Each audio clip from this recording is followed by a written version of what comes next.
Governor, you're saying that you review some of these letters that the undocumented students delivered to you. Was there any one that caught your attention? Well, to be honest, they all pretty much say the same thing, and they're concerned about the way that the law works in the state of Texas right now. We got to remember this, and that is the reason why we have the challenges in these laws right now is because Washington, D.C.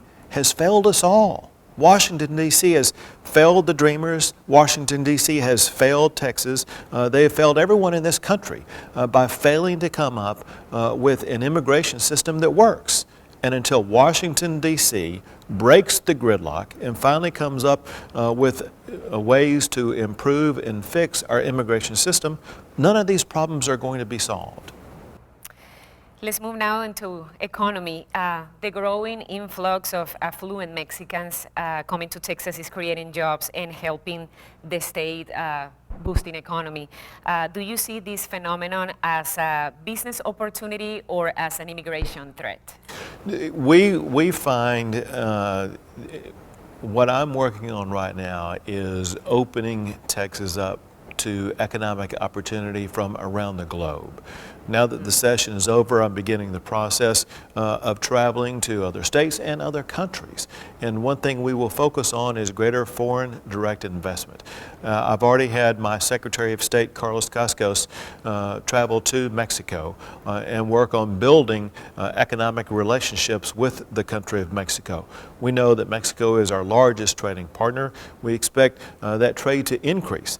I have already signed into legislation several laws that will improve our ability to have trade with Mexico. And this is going to be beneficial for both Texas business as well as for business in Mexico, empowering the economies of both the country of Mexico and the state of Texas. Governor, two ethics bills for legislatures failed to pass this session.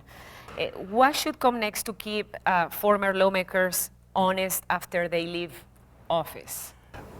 The people who serve in this Capitol owe an obligation to their constituents, to the people who elected them, to the people they serve, to have the highest level of integrity. And I believe that by failing to pass some of my ethics reforms laws, they broke their bond with the citizens they intend to represent.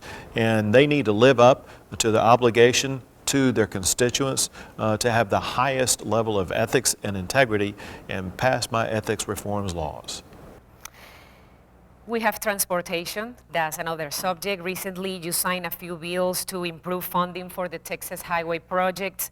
In November, this November, Texas will have the opportunity to vote to allow the state of Texas to use billions of dollars from the general sales tax for the same cost. What type of improvements would be part of the plan for the I-35 corridor? With the passage of these laws, and if the ballot proposal passes in November, we will provide more funding than ever to building roads in the state of Texas.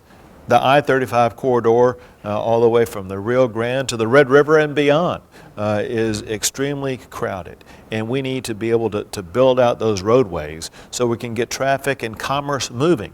There are so many Texans and families that are frustrated about being stuck in traffic. We're going to be adding more than $4 billion a year to building out roads without raising a single penny in taxes, fees, tolls, or debt. So we will get Texans moving again without pinching their pocketbooks. And those, of course, are great news for our residents. And now let's talk about presidential elections.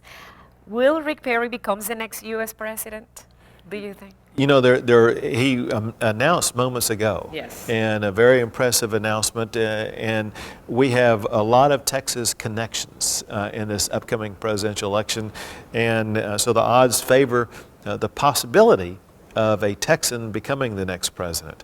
And I'm looking forward to seeing how the primaries progress. I will be supporting whoever the Republican nominee is.